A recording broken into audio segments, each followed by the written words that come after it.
Afternoon punters, just wanted to pop up a quick track report ahead of the meeting at Flemington tomorrow. Unfortunately, I didn't get time to get one up last week for Caulfield, but the track tomorrow is in beautiful order.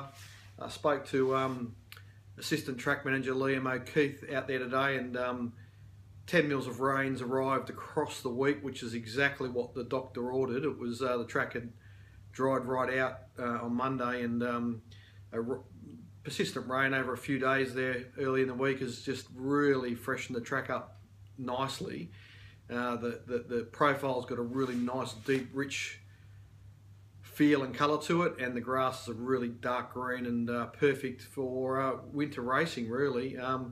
The track's posted currently as a 4. I'd say it's on the better side of a 4, and I would think a fairly windy day there tomorrow. They'll run pretty good times, and I think the track will probably race closer to a 3 than a 4, but good racing. Now, in terms of any lanes, if we start with the circle races first, I really couldn't find any advantage anywhere.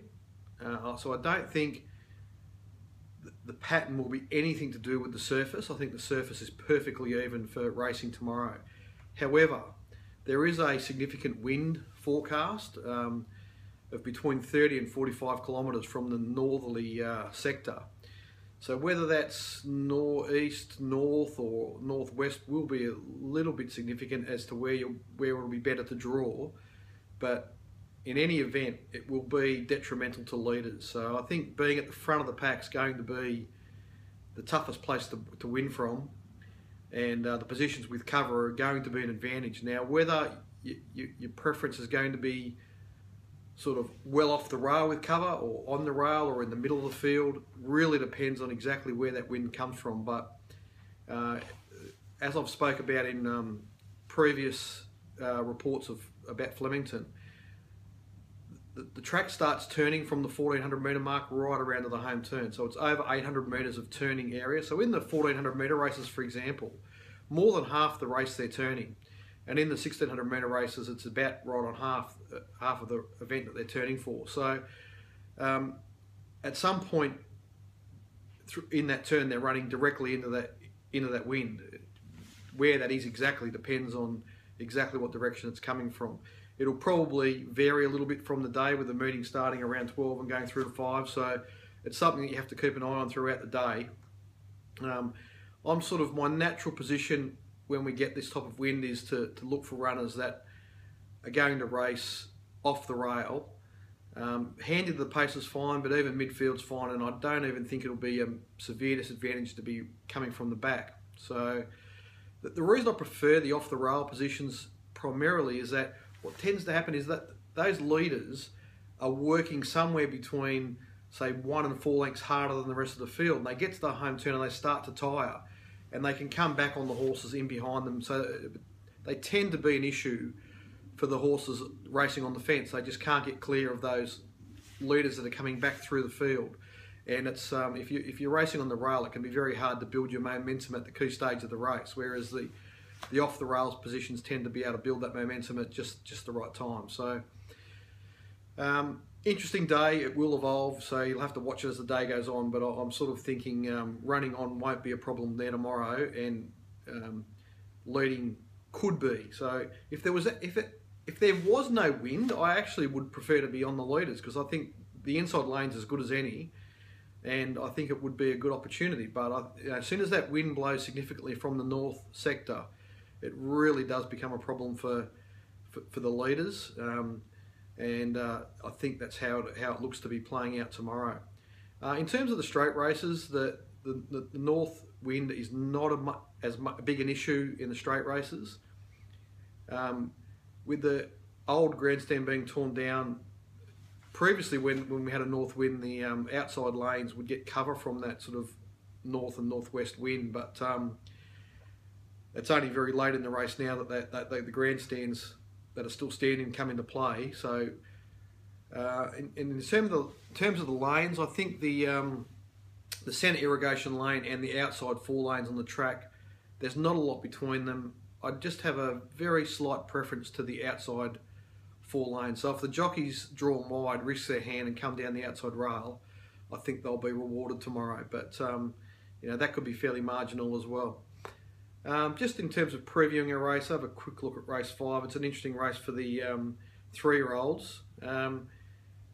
The pace looks to be set by, in the middle of the draw, Captive Hero and Lavani coming across, and out wider, Yulong, Sheng Hui. Horses like Ratatat Yuti, I should say, and Fuse sort of in behind them next, and then you know, they'll string out a fair bit and then start to bunch up as they come to the home turn. On face value, it looks like they'd go a couple of lengths above an average tempo. The horse that gets my attention here, I think it's one that'll split opinion. That's why I decided to preview this race. I think there will be a lot of people that will initially want to oppose Ruby C, with drawn wide, sort of getting back to last, and not sure how, you know, if that'll be in her favour. And there's a form line through Spanish Reef that lines her and the second favourite up, Lavani, fairly close together. However,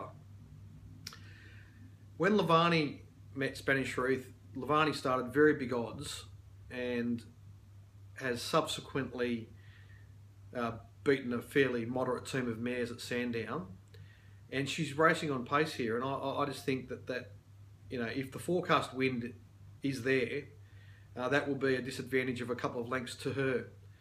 And my opinion will be that wind will allow a horse like Ruby C to run on. Now, at the most recent meeting at Flemington, Ruby C ran on from the back as a very well-backed favourite, and wasn't quite able to run Spanish Reef down, who had the advantage of racing on pace that day. Now, particularly early in that card, and it was for most of the card, it was a day with no wind, and it was much better to be on pace. So Ruby C made up as much ground as any horse on that day, and I think her effort was outstanding.